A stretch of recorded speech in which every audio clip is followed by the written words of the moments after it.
O programa está oficialmente aberto hoje, dia 14 de fevereiro de 2026. Você está no canal Cuesta Verde, jornalismo de verdade. Você gostaria de ter um bar? Sim, de ser o dono de um boteco? Ou para você que já é do ramo, apenas mudar de endereço? Talvez adquirir mais um estabelecimento gastronômico para o seu império? Bem, o Naldos Bar está à venda. Sim, o meu amigo Naldo quer se aposentar e por isso está vendendo o seu bar. Bar que fica em um ponto privilegiado, na divisa entre Santos e São Vicente, junto aos tambores. Com detalhe, por se tratar de um estabelecimento tradicional, você estará adquirindo mais do que um bar, estará adquirindo uma história. Logo, entre em contato com o Cuesta que eu faço o meio de campo entre você e o Naldo. Ou vá diretamente lá, sendo que o contato do Cuesta e o endereço do Naldos Bar estão na descrição. É isso aí, gente. Vamos aproveitar este sábado de carnaval. Por quê? Porque o Naldo fecha mais tarde hoje. Sim, sim. Rua movimentada, bar lotado, clima quente e muitas geladinhas na geladeira. Dito isto, livro de oração em mãos. Quem não tiver, mãos em posição de prece e muito respeito. Que respeito é bom e a divindade gosta. Página 70. Oração ao Senhor. Ó Senhor, El Cantare, fonte de todas as luzes, de todas as forças, de todas as sabedorias, de todos os amores. Dai-nos a luz, dai-nos a força, dai-nos a sabedoria, dai-nos o amor. Ó Senhor, nosso Pai, protegei a terra, planeta do amor. Protegei-nos de todos os males. Dai-nos o futuro. Ó Senhor, muito obrigado por nos dar a luz. Agradecemos de coração.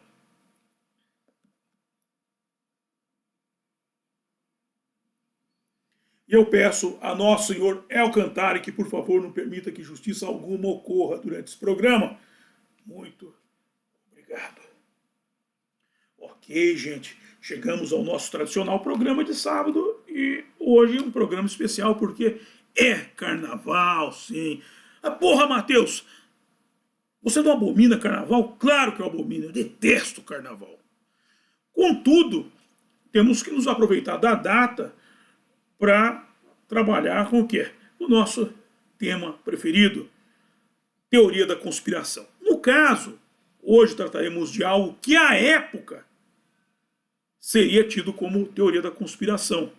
Sim, à época seria considerado teoria da conspiração. Contudo, graças ao Tribunal da Santa Inquisição, tira-se o teoria e se entende como conspiração. Que a Inquisição teve esse aspecto. A Inquisição é muito mal explicada. Isso o Olavo de Carvalho já falava, porque a Inquisição ela veio para disciplinar a Igreja Católica.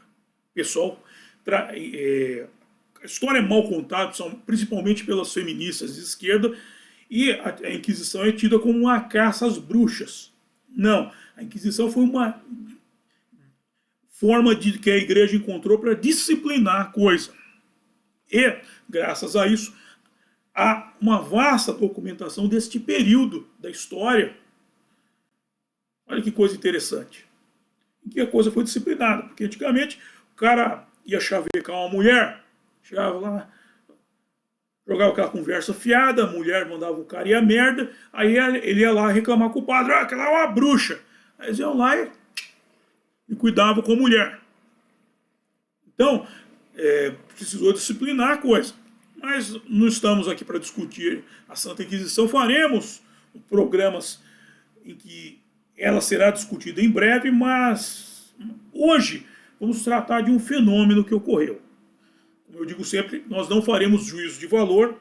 Se trata de um fenômeno dentro dos muros da Igreja Católica, mas nós não estamos discutindo o regimento interno da Igreja Católica, e sim algo que aconteceu e, como está relatado historicamente, merece ser contado. Vamos ao texto de hoje e discutiremos mais o assunto na sequência.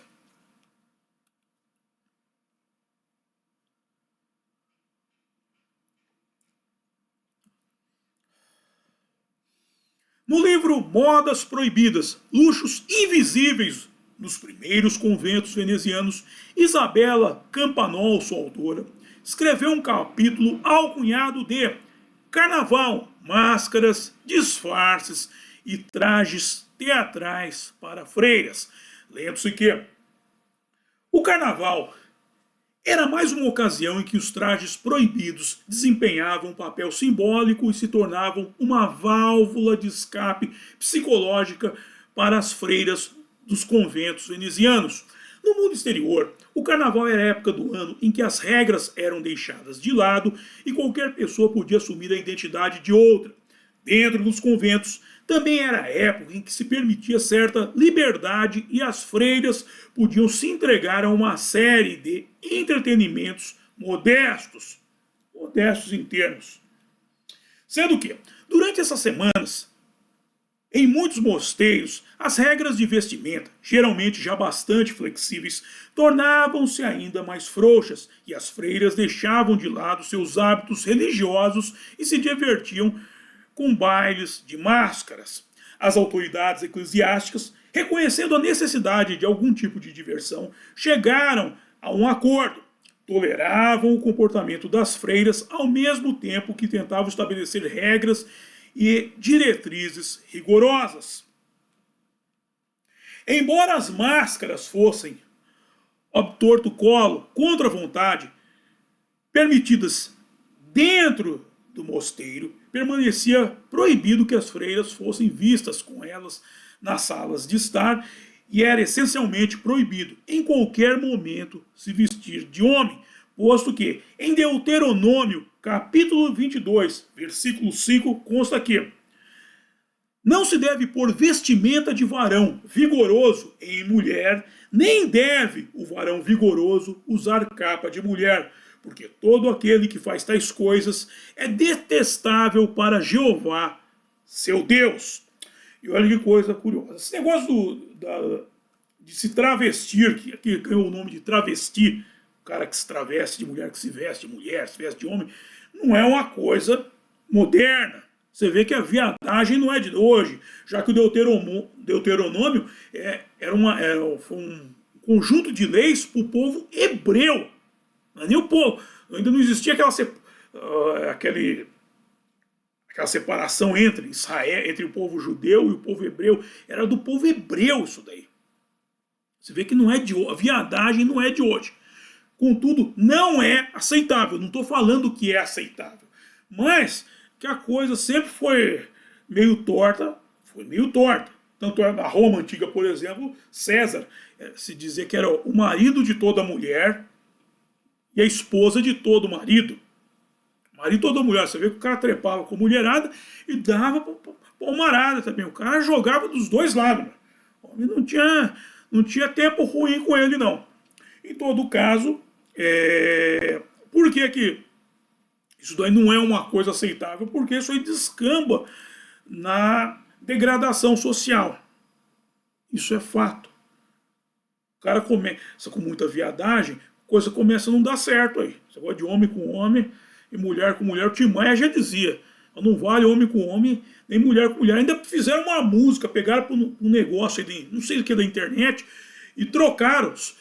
Também vale homem com homem e mulher com mulher. Você distorceram a letra do Tim Maia para meter viadagem no meio. E é porque o povo gosta tanto de viadagem. Olha, eu não sei. Sinceramente, cara. Sinceramente, é um negócio meio estranho. Esse povo está precisando se benzer. Mas vamos lá. No entanto, aparentemente, o travestismo era muito popular nos conventos venezianos. As implicações éticas e psicológicas desse comportamento eram bastante claras e não escapavam à hierarquia religiosa, que tentou suprimir o comportamento escandaloso. Numerosos documentos de arquivo, lembra quando eu falei dos documentos do Tribunal da Santa Inquisição? Numerosos documentos de arquivo relatam que algumas freiras costumavam se vestir de homens, enquanto outras apreciavam a ideia de serem cortejadas ou de terem relacionamentos imaginários com esses cavalheiros. Imagina o que estava acontecendo lá dentro. Contudo, elas não se vestiam, olha, atenção, contudo, elas não se vestiam apenas durante o carnaval, mas durante o ano todo, regularmente. Só para citar um exemplo, a irmã Laura Querini, acusada de ter trazido homens para o convento de San Zacaria, afirmou sua inocência, declarando que as freiras costumavam se vestir tanto de homens quanto de mulheres e andar pelo convento à noite. Ou seja, por que não aprontava, meu?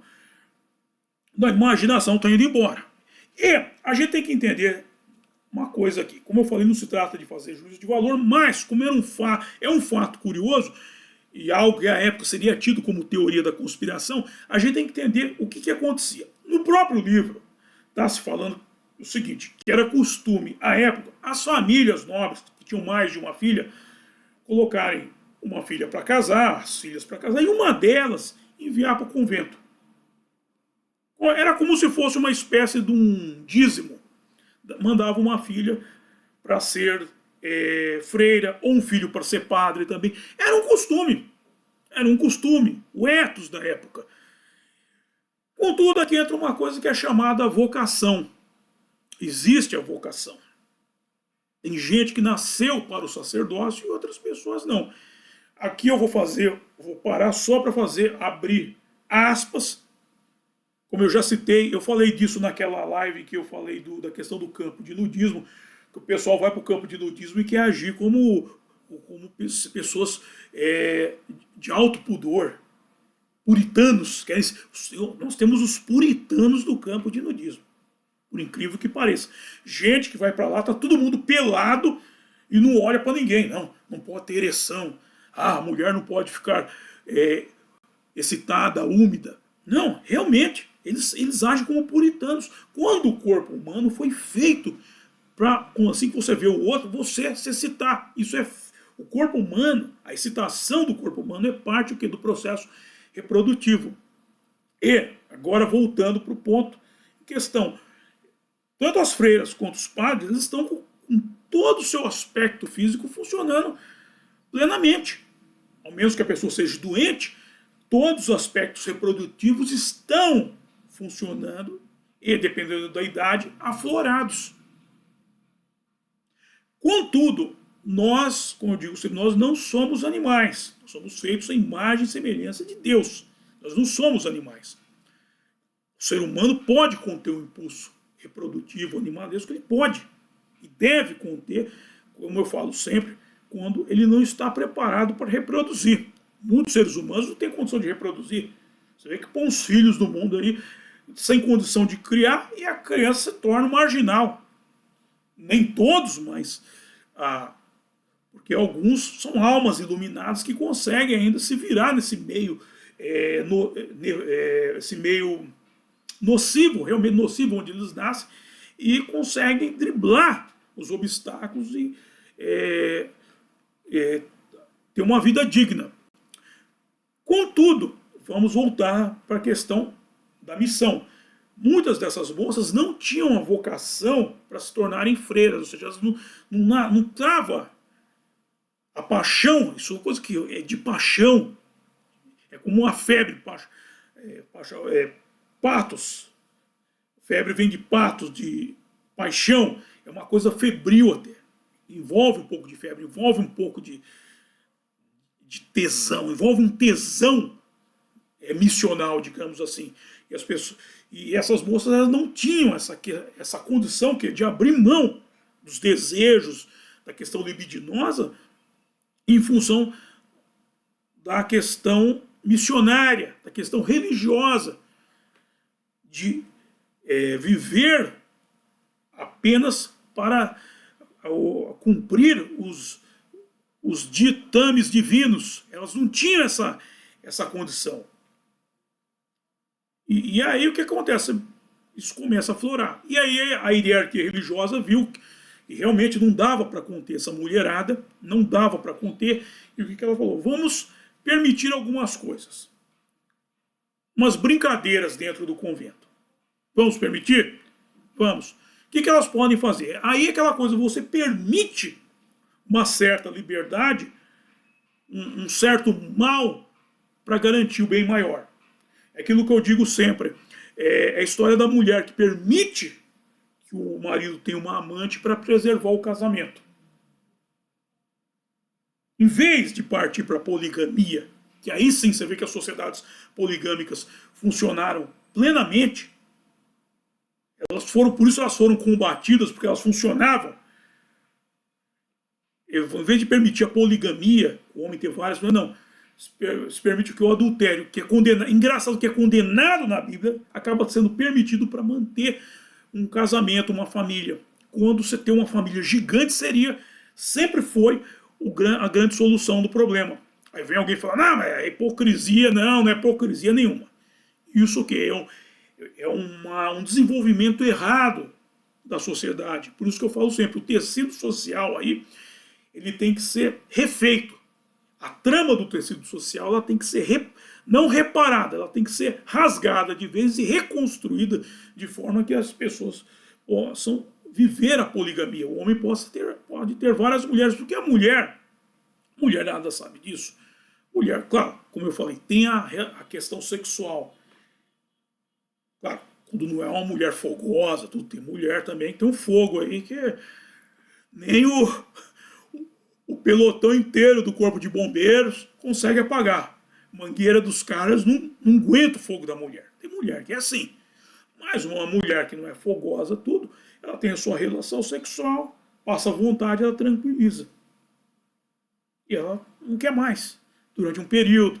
E o homem tem uma necessidade constante. O homem é necessidade reprodutiva mesmo do homem. E a mulher, quando não quer, não adianta o cara encher o saco, que não entra. O negócio não fica lubrificado. Vocês sabem disso. Então, tendo a poligamia, o homem pode cada dia ficar com uma mulher, se divertir, a mulher se contenta, acabou ali, e o cara vai para outra. E a família fica feliz, meu. Por isso que eu acho que tem que ter uma mulher para cada dia da semana. E eu até vou um pouco mais além, pode ter duas, caso uma fique menstruada, né? Porque aí o cara pode, não é por falta de uma que ele vai ficar na mão, né? Você sabe o que é ficar na mão. Então, a sociedade, e aí vem aquele pessoal que fala que é hipocrisia, por quê? Porque aí são os esquerdinha. Eles querem criticar o quê? O patriarcado. Como a sociedade é patriarcal. Não! Se a sociedade fosse patriarcal, o homem seria polígamo. Porque o patriarca é o chefe da família. Ele pode ter quantas mulheres ele quiser. Desde que ele garanta a sobrevivência de todas e dos seus filhos. Ou seja, não é fácil ser um patriarca. Mas se a sociedade fosse realmente patriarcal, o homem teria quantas mulheres ele quisesse. Isso daí de tentar acabar com a poligamia é um combate ao patriarcado. Agora, voltando para dentro do convento, o que as autoridades religiosas viram? Viram que essa mulherada que não tinha vocação não conseguia se conter. Então, vira e mexe, eles pegavam a mulherada se masturbando lá dentro, fazendo a famosa siririca lá dentro, gemendo. E, cara, nós temos que dar um jeito nisso daí. Põe a mulherada para rezar. Tem até aquele filme do Clint Eastwood, esqueci o nome. Amanhã eu vou lembrar do filme, que é com a Schiller MacLaine, irmã do Warren Beatty lá, Warren Beatty lá, Schiller MacLaine, aquela mulher linda. Ela novinha. Aquela mulher lá, pelo amor de Deus, que gata, velho. E o Clint Eastwood era o cowboyzão que estava protegendo-a durante a viagem. E uma hora ele pergunta para ela, irmã, é o seguinte, vocês são mulheres, não é? Somos.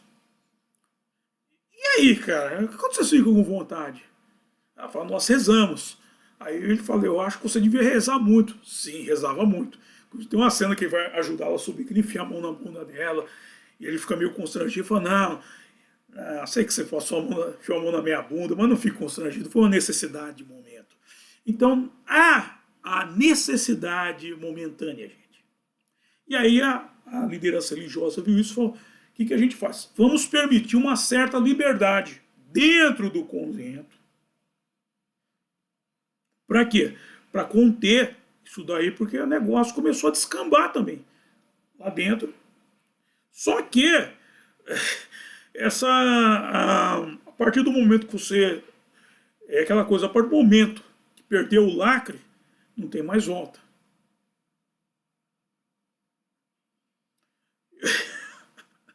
E eu nunca esqueço, uma vez eu estava ouvindo a Rádio Bandeirantes, estava ouvindo lá o programa O Pulo do Gato, lá com o Zé Paulo de Andrade, e tinha aquela Silvana que comentava lá tudo.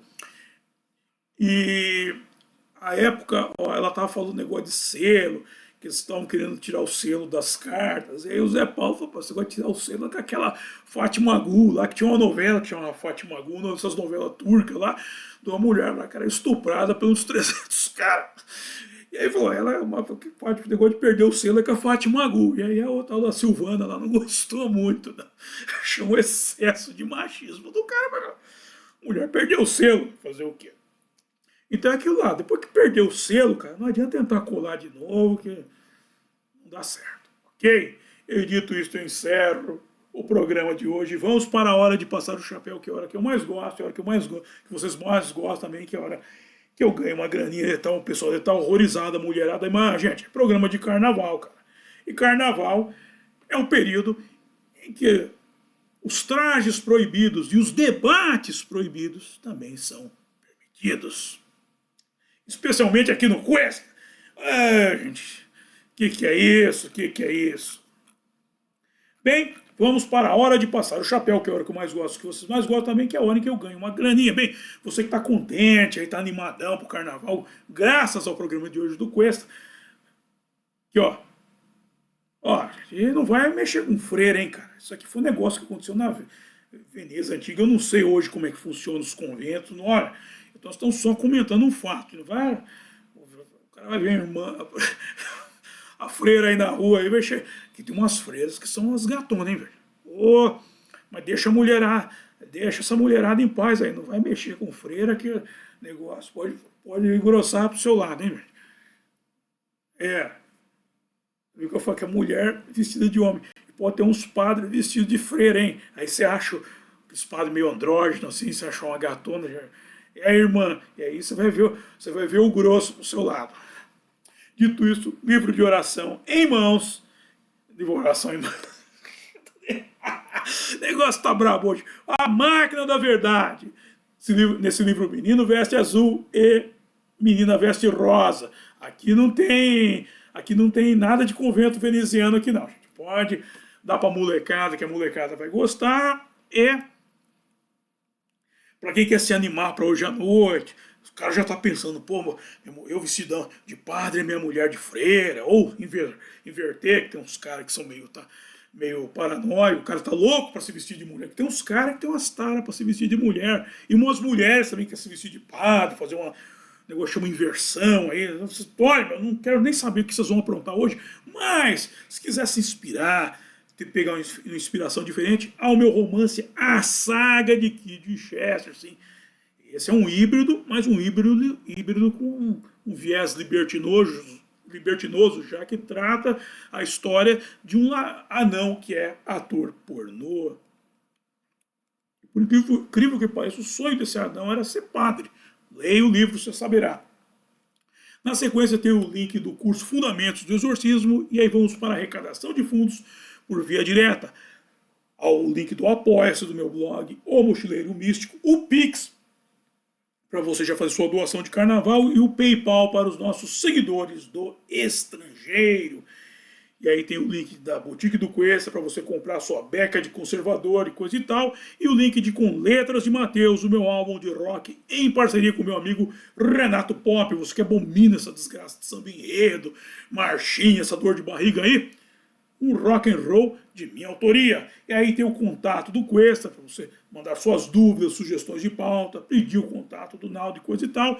E aí tem o link do grupo do Cuesta no X, o Pravda Conservador, e do grupo do Cuesta no WhatsApp, o nosso canal mais estreito de comunicação. E por fim, Naldos Bar, o ponto de encontro dos acordos. E gente, hoje, sábado de carnaval, o Naldo fecha tarde. E tarde, quando eu digo tarde, é tarde mesmo.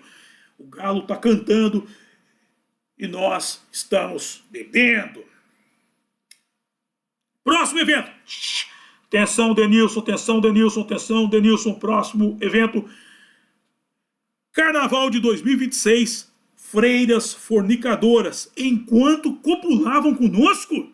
Amanhã, dia 15 de fevereiro, às 6 horas da manhã, sim, às 6 da matina, amanhã, dia 15 de fevereiro, domingão de 2026, às 6 horas da matina, carnaval de 2026, freiras fornicadoras, enquanto copulavam conosco.